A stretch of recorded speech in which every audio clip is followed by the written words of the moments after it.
മഹിമനോട് എനിക്ക് ചോദിക്കുന്നതിന് മുമ്പ് സിനിമനെ പറ്റി കൂടുതൽ ചോദ്യങ്ങളിലേക്ക് എത്തുന്നതിന് മുമ്പ് എനിക്ക് ആദ്യം അറിയാനുള്ളത് നിങ്ങൾ തമ്മിലൊരു ഫ്ലാഷ് ബാക്ക് ഉണ്ടല്ലോ, അത് പറഞ്ഞു പറഞ്ഞ മടുത്ത് കാണും. പക്ഷെ എനിക്ക് അറിയാനുള്ള ആ കഥ നീ പറയണ്ട, എങ്കിലും ശരി ഈ ഒരു ഫിലിമിലേക്കായിട്ട് വിളിച്ച സമയത്ത് ഇപ്പം ഉണ്ണിയേട്ടൻ ഒരു ഏതാണ്ട് ഒരു 6 വർഷത്തോളം അല്ലേ ബ്ലോക്ക് ലിസ്റ്റ്, 7 years ബ്ലോക്ക് ലിസ്റ്റിൽ, ഉണ്ണിയേട്ടന്റെ ഫോണില് ബ്ലോക്ക് ലിസ്റ്റിൽ പെട്ട ആളാണ് മഹിമ. അതിനുശേഷം ബ്ലോക്ക് ചെയ്തു എന്ന് മഹിമ അറിഞ്ഞിട്ടുണ്ട്, പക്ഷെ പിന്നീട് അത് കോണ്ടാക്ട് ചെയ്യാൻ നോക്കിയിട്ടുണ്ടായിരുന്നു. അതെന്താ രണ്ടുപേർക്കും ആ സമയത്ത് ഒരേപോലെ നോ, എനിക്ക് ആ സ്വഭാവമില്ല. എന്നെ ബ്ലോക്ക് ചെയ്തെന്ന് എനിക്ക് മനസ്സിലായി. പക്ഷെ എനിക്ക് എന്റെ ആ സമയത്ത് മൈൻഡ് സെറ്റ് എന്താന്ന് പറഞ്ഞാൽ സോറിയും പറഞ്ഞ് രണ്ടാമത് മെസ്സേജ് ചെയ്തു. അപ്പോഴാണ് എന്നെ ബ്ലോക്ക് ചെയ്യുന്നത്. ഞാൻ സോറി പറഞ്ഞു കണ്ടിരുന്നോ? എനിക്കറിഞ്ഞൂടാ. അപ്പം ഞാനിപ്പം ഉദയേട്ടൻ എന്നെ വിളിച്ച് പറഞ്ഞു ഇങ്ങനെ ഇതുപോലെ അവനിങ്ങനെ ചോദിച്ചു അവളെന്താ ഇങ്ങനെ പേരെടുത്ത് പറഞ്ഞു. അപ്പൊ I was like you sorry Udaya, അറിയാതെ പറയുമ്പോൾ പറഞ്ഞു പോയതാണ്, ഞാനൊന്ന് ക്ലാരിഫൈ ചെയ്തേക്കാം, ഞാൻ സോറി പറഞ്ഞേക്കാന്ന് പറഞ്ഞ് ഉണ്ണി ഇങ്ങനെ സോറി ഞാനിത് അറിയാതെ, ഞാനിപ്പോ ഈ സോറിയും പറയുന്നുണ്ട്, പിന്നെയാണ് എന്നെ ഇയാള് ബ്ലോക്ക് ചെയ്യുന്നത്. അപ്പൊ എന്റെ മൈൻഡ് സെറ്റ് അന്നേരം എന്താന്ന് വെച്ചാൽ ഞാൻ സോറിയും പറഞ്ഞു, ഉദയനില്ലാത്ത പ്രശ്നം എന്താണ് ഇയാൾക്ക്, ഇനി ഞാൻ ഇയാൾക്ക് മെസ്സേജ് ചെയ്യണമെന്നാണ് എന്റെ ഒരു മൈൻഡ് സെറ്റ്. ബ്ലോക്ക് ചെയ്തെങ്കിൽ ബ്ലോക്ക് ചെയ്തിട്ട് പോട്ടെ, അത്രേ ഉള്ളൂ, ഞാൻ അത്രേ വിചാരിച്ചുള്ളൂ. പിന്നെ ഞാനും അതങ്ങ് മൈൻഡ് ചെയ്യണില്ല. പിന്നെ കമ്മിങ് ടു ജയഗണേഷ്, ആദ്യം ഞാൻ ഓഡിഷൻ ചെയ്യുന്ന സമയത്ത് എനിക്ക് അറിയില്ലായിരുന്നു ഉണ്ണിയാണ് ഹീറോ എന്നുള്ള കാര്യം എനിക്ക് അറിയില്ലായിരുന്നു. പിന്നെ സബ്ജക്ട് പറയുമ്പോഴാണ് എൻ്റെ അടുത്ത് പറയുന്നത് ഉണ്ണി മുകുന്ദനാണ് ഹീറോ എന്നുള്ള. അപ്പോഴേക്കും 7 വർഷമൊക്കെ കഴിഞ്ഞു. ഞാൻ ചോദിച്ചു അവളെന്താ ഇങ്ങനെ പേരെടുത്ത് പറഞ്ഞു. അപ്പൊ I was like you sorry Udaya, അറിയാതെ പറയുമ്പോൾ പറഞ്ഞു പോയതാണ്, ഞാനൊന്ന് ക്ലാരിഫൈ ചെയ്തേക്കാം, ഞാൻ സോറി പറഞ്ഞേക്കാന്ന് പറഞ്ഞ് ഉണ്ണി ഇങ്ങനെ സോറി ഞാനിത് അറിയാതെ, ഞാനിപ്പോ ഈ സോറിയും പറയുന്നുണ്ട്, പിന്നെയാണ് എന്നെ ഇയാള് ബ്ലോക്ക് ചെയ്യുന്നത്. അപ്പൊ എന്റെ മൈൻഡ് സെറ്റ് അന്നേരം എന്താന്ന് വെച്ചാൽ ഞാൻ സോറിയും പറഞ്ഞു, ഉദയനില്ലാത്ത പ്രശ്നം എന്താണ് ഇയാൾക്ക്, ഇനി ഞാൻ ഇയാൾക്ക് മെസ്സേജ് ചെയ്യണമെന്നാണ് എന്റെ ഒരു മൈൻഡ് സെറ്റ്. ബ്ലോക്ക് ചെയ്തെങ്കിൽ ബ്ലോക്ക് ചെയ്തിട്ട് പോട്ടെ, അത്രേ ഉള്ളൂ, ഞാൻ അത്രേ വിചാരിച്ചുള്ളൂ. പിന്നെ ഞാനും അതങ്ങ് മൈൻഡ് ചെയ്യണില്ല. പിന്നെ കമ്മിങ് ടു ജയഗണേഷ്, ആദ്യം ഞാൻ ഓഡിഷൻ ചെയ്യുന്ന സമയത്ത് എനിക്ക് അറിയില്ലായിരുന്നു ഉണ്ണിയാണ് ഹീറോ എന്നുള്ള കാര്യം എനിക്ക് അറിയില്ലായിരുന്നു. പിന്നെ സബ്ജക്ട് പറയുമ്പോഴാണ് എൻ്റെ അടുത്ത് പറയുന്നത് ഉണ്ണി മുകുന്ദനാണ് ഹീറോ എന്നുള്ള. അപ്പോഴേക്കും 7 വർഷമൊക്കെ കഴിഞ്ഞു. ഞാനൊരു കാര്യം നടന്ന് 5 മിനിറ്റ് കഴിയുമ്പോൾ മറക്കുന്ന ആളാ. പിന്നെ ഇപ്പൊ 7 വർഷം എന്ന് പറയുമ്പോൾ എന്റെ മൈൻഡിൽ സത്യം പറഞ്ഞാൽ അതില്ലായിരുന്നു. പക്ഷെ എനിക്ക് ഓർമ്മയുണ്ടായിരുന്നു ഉണ്ണി എന്നെ ഇങ്ങനെ ഞങ്ങൾ സംസാരിച്ച കാര്യം, ബ്ലോക്ക് ചെയ്ത കാര്യം. അതിനുശേഷം ഞാനും ഉദയേട്ടനുമായി നടന്ന കോൺവെർസേഷനും ഒക്കെ എനിക്ക് ഓർമ്മയുണ്ടായിരുന്നു.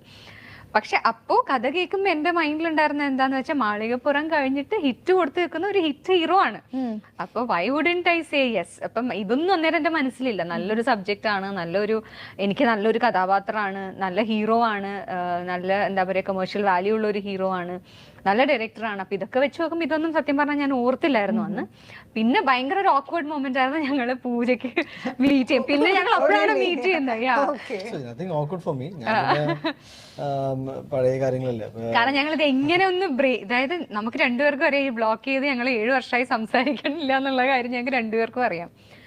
അപ്പൊ ഇതെങ്ങനെ ഒന്ന് ലൈക്ക് നമ്മൾ ഒരുമിച്ച് വർക്ക് ചെയ്യാൻ പോവാണ്, അപ്പം ഇന്ററാക്ട് ചെയ്യണം എന്നുള്ളത് ഒരു നെസസിറ്റി ആയി മാറി. അപ്പൊ അവിടെ അപ്പം അങ്ങനെ കുറച്ചിത്തിരി ഓക്വേർഡ് ആയിരുന്നു ആ ഒരു പൂജ.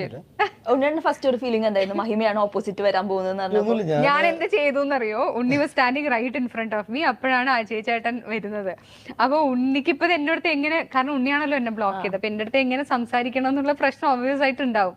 അപ്പൊ ഞാനിങ്ങനെ ഉണ്ണി എന്റെ അടുത്ത് നിൽക്കുന്ന സമയത്ത് ഞാനിങ്ങനെ തിരിഞ്ഞിട്ട് അജയ് ചേട്ടന്റെ അടുത്ത് ഉദയം വന്നില്ലേ അജയ് സാറേ ഞാൻ ചോദിച്ചു, ഞാൻ വേണമെന്ന് ചെയ്ത. ഉണ്ണിച്ചേട്ടൻ അങ്ങനത്തെ ഒരു ഫീൽ ഉണ്ടായിരുന്നില്ലേ? ഇല്ല, അതിന് മുന്നേ തന്നെ ഈ മെസ്സേജ് ടു മീ. ഞങ്ങളത് കഴിഞ്ഞായിരുന്നു സംഭവം. കഴിഞ്ഞിട്ട് I am very happy to have you on board എന്നൊക്കെ പറഞ്ഞ് ഈ മെസ്സേജ് ടു മീ. അത് അവിടെ തന്നെ തീർന്ന സംഭവം. ഇംപ്രസീവ് ആയി തോന്നിയത് ഈ ബ്ലോക്കിംഗ് മറ്റേത് കാര്യമില്ല. ഒരു സിനിമ ഇത്രയും വലിയ വിജയത്തിന് ശേഷം രഞ്ജിത്ത് പറഞ്ഞു മഹിമ നമ്പ്യാറിനെ കൊണ്ട് ഒരു ഓഡീഷൻ എടുത്തിപ്പിച്ചല്ലോ. ഞാൻ പറഞ്ഞു ബ്രോ അവര് സൂപ്പർ ഹിറ്റ് സിനിമ കഴിഞ്ഞ് നിൽക്കുകയാണ്, പൊതുവെ I don't think I will do it. So ഒരു ആക്ടർ പെർസ്പെക്റ്റീവില് നമ്മുടെ ഇവിടെ അങ്ങനത്തെ ഒരു ട്രെൻഡ് ഇല്ല എന്നാണ് ഞാൻ വിശ്വസിക്കുന്നത്. പുറമെയൊക്കെ ഉള്ള രാജ്യങ്ങളിൽ എസ്പെഷ്യലി ഇൻ ഹോളിവുഡൊക്കെ ഇപ്പോഴും എത്ര വലിയ ആക്ടർ ആണെങ്കിലും ഓഡീഷൻ കൊടുത്തിട്ടാണ്, which I feel is good. കുറച്ചും കൂടി കറക്റ്റ് കാസ്റ്റിംഗിൽ എത്താൻ പറ്റും. It's your duty to convince your director അല്ലെങ്കിൽ ഒരു producer that you can do the part. പുള്ളി ഞാൻ പറഞ്ഞു നിങ്ങൾ പോയി ചോദിച്ചോന്ന് പറഞ്ഞു. ചോദിച്ചപ്പോൾ ഞങ്ങൾക്ക് നല്ലൊരു ഓഡിഷൻ ടീമാണ് കിട്ടിയത്. I was like she is the correct as per ഈ മെറിറ്റിൽ വരിക എന്നൊക്കെ പറയില്ലേ. അപ്പോൾ എല്ലാം ഓർപ്പിച്ചു എന്ന് പറഞ്ഞപ്പോൾ ഞാൻ പെട്ടെന്ന് ഓർത്തത്, ഞാൻ രഞ്ജിത്ത് വി ഹാവ് എന്ന് വെച്ചാൽ പ്രോബ്ലം. ഞാൻ പണ്ട് ഇങ്ങനെ ബ്ലോക്ക് ചെയ്ത് സംശയം ഉണ്ടെന്ന് ഞാൻ പറഞ്ഞു.